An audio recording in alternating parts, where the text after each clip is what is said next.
Yes, Jimmy Kimmel, the arbiter of truth, as it were. He'll come out and say he's a late-night comedian. Nothing he says is ever true, and that's the game they play. Masquerading as comedians, they often present information that is expected to be a grain of truth, but it's all just jokes. Then when they're called out for lying, they say, no, hey, we were just kidding. Jimmy Kimmel spreads election disinformation by joking Trump supporters should vote late. Biden-Harris admin prosecuted Douglas Mackey for less. It's actually an interesting story.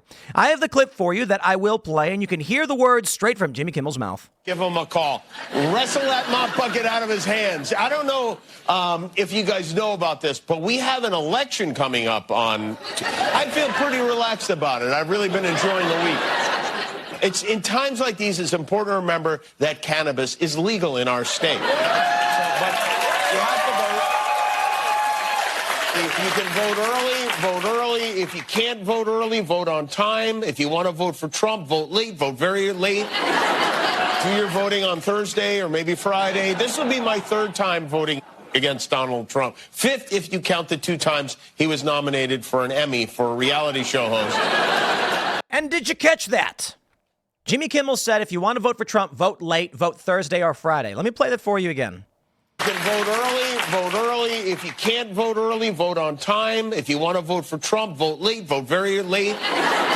Do your voting on Thursday or maybe Friday. This will be my third time voting against Donald. It doesn't matter if it's a joke or not. Douglas Mackey was criminally charged. And what's the story with Douglas Mackey? Well, I believe they may have the image in the post-millennial story. This guy, going by the name Ricky Vaughn on X, posted an image that said, avoid the line, vote from home, text Hillary to 59925, vote for Hillary and be a part of history. At the bottom, it says, must be 18 or older to vote, 1 vote per person, must be a legal citizen of the United States, voting by text not available in Guam, Puerto Rico, Alaska, or Hawaii. Now, hold on there a minute. You actually can vote by text on, American Idol, a bunch of other shows. This was a joke that was sent to Douglas Mackey. He did not make. He then posted it because he thought it was funny. He was sentenced to 7 months in prison. Now, I think this is very important. What if I said right now that I was having a cookie contest? Seriously, because people do this. And I said, hey, we have Kamala Harris cookies and Trump cookies. And then I said, vote from home. Don't wait in line at my cookie shop. Text Kamala or Trump to this number in order to vote. Or if you want to support Kamala, you see, the point is, this doesn't say vote in the general election for this person. The point is, it doesn't matter. The federal government said this was illegal. Jimmy Kimmel just went on TV and said, vote late, vote very late, vote Thursday or Friday. Thursday or Friday aren't late voting. That's after the election. If he wants to make the argument, I was just joking, well, hold on there. So is Ricky Vaughn. But you know what? We all know nothing will happen to Jimmy Kimmel. Maybe if Donald Trump wins, though, he might say, Ricky Vaughn was sentenced to 7 months in prison for this joke. Jimmy Kimmel will be charged for his joke. The reality is, I think that we shouldn't charge either of them for their jokes. But what if this clip is seen by a run-of-the-mill, somebody who watches Jimmy Kimmel, but small percentage that lean Trump, and he joked and says, vote late, vote very late, vote Thursday or Friday. What if someone doesn't understand that that literally means after the election? That's the joke. Not everybody understands all of these jokes, right? That's the argument they made about putting Ricky Vaughn in jail. So somebody watching this says, I wasn't going to vote early anyway. So what's the big deal if I'm a little late? Because late might mean what? The end of the day on election day? If you do not know that you cannot vote on Friday, and you're thinking, well, they counted ballots last time around several days after the election, right up to the weekend. Someone who doesn't know might be thinking, oh, I can vote Thursday or Friday because of what Jimmy Kimmel said. So, double standard much. Post-millennial says, Kimmel said he voted against Trump when he was nominated for Emmy Awards. Okay. According to a new poll from CNN, only 30% of American voters think if he loses, Trump will concede. What would give them that idea? Of course, Trump won't concede if he loses his election. He still hasn't conceded the last election, and he's already claiming Pennsylvania is cheating. This is the crazy thing about what Jimmy Kimmel does. Let me pull this up.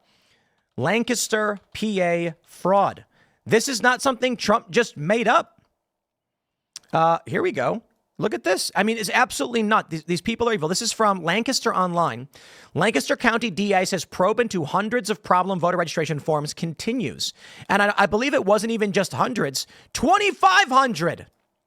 Lancaster County detectives have so far identified hundreds of fraudulent voter registration applications among a batch of 2,500 dropped at the county elections office on or near the deadline, DA Heather Adams said in a statement Wednesday. So what we had heard when Trump tweeted this could potentially be fraud, that's all we heard. These ballots came in, they may be fraudulent. It is now confirmed as of this morning from Lancaster Online that hundreds so far reviewed are fraudulent.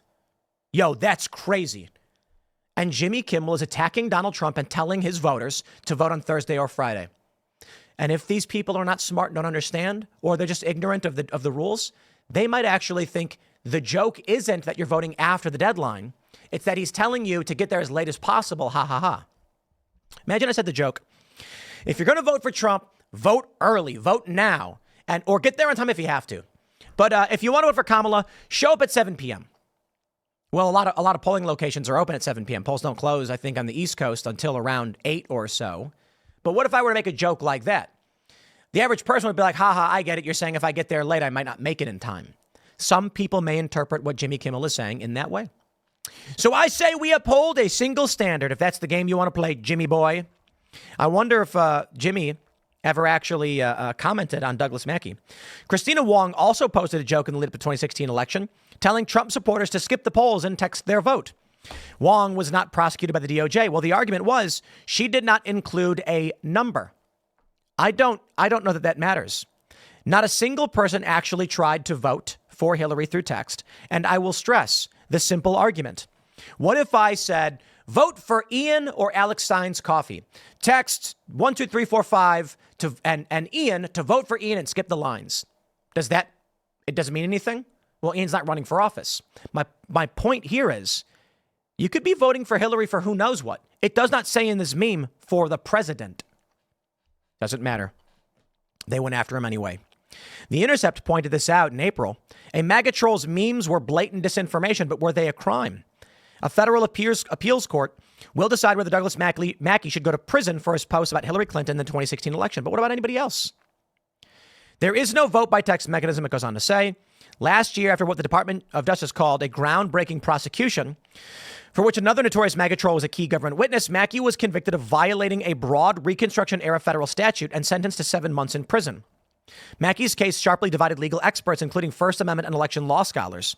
As another presidential election looms, the case highlights the inherent challenges of criminalizing and prosecuting disinformation. I'm not saying it's an easy case, said Sean Morales-Doyle, director of the Brennan Center for Justice Voting Rights Program. All that said, in the context of voting in elections, there's something very heavy weighing on the other side of the scale, the constitutional right to vote. Yeah, blah, blah, blah, blah. They go on to say a lot about this stuff, I'm sure. But you know what, my friends? There's not going to be a single standard. But this proves it, doesn't it? We already knew this. The left doesn't care about this at all. Jimmy Kimmel just told Trump voters to basically not vote. He's tricking them.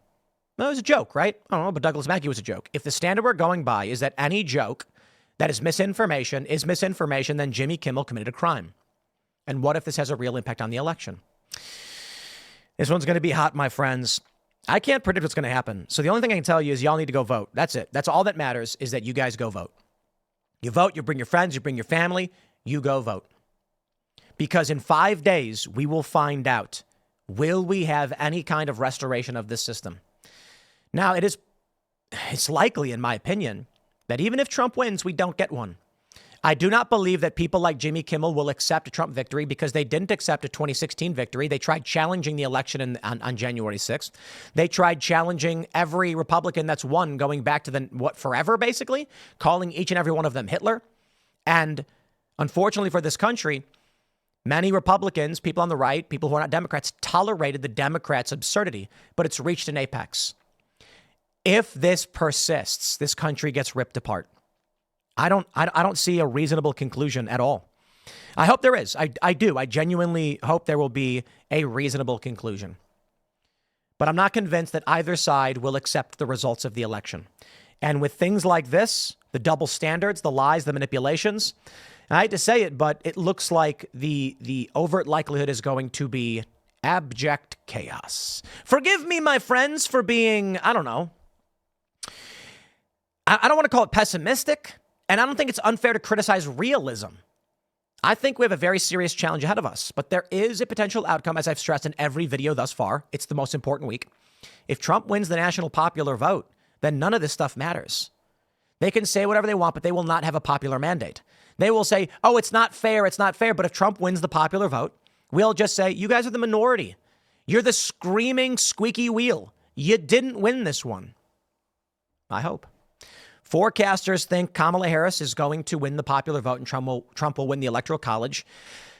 And that it's better than Kamala winning, but it's still a recipe for disaster because Democrats will claim popular mandate and that the archaic Electoral College system must be overturned, and it will be bedlam. So, my friends, go vote. Next segment's coming up at 6 p.m. on this channel. Thanks for hanging out. We'll see you all then.